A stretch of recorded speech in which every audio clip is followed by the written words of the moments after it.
DJ चंचल निर्मली बाजार।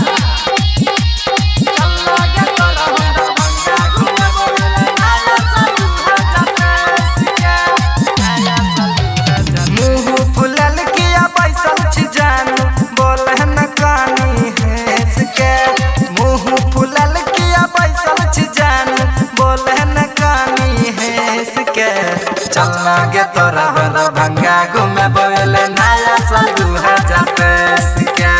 चलना गे तोरा मधुबनी घूमे बोले नया साल 2023 के। नया साल 2023 के। चलना गे तोरा बड़ा भंगा घूमे बोले नया साल 2023 के। डीजे चंचल निर्मली बाजार।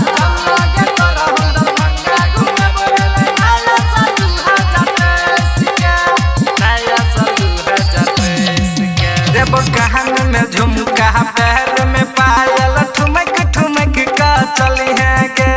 ठुमक ठुमक का गछरी देव कान में झुमका पैर में पायल ठुमक ठुमक का चली है गे।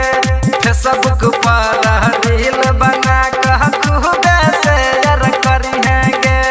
भगत जी के तोरा पानी खिएबो भगत जी के तोरा पानी खिएबो मीठा पत्ता में चलना गे तोरा मिलोले घूमे बोले नया साल 2023 के।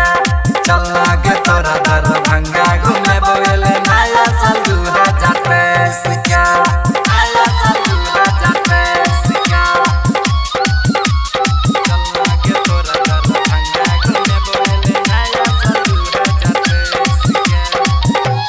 डीजे चंचल निर्मली बाजार।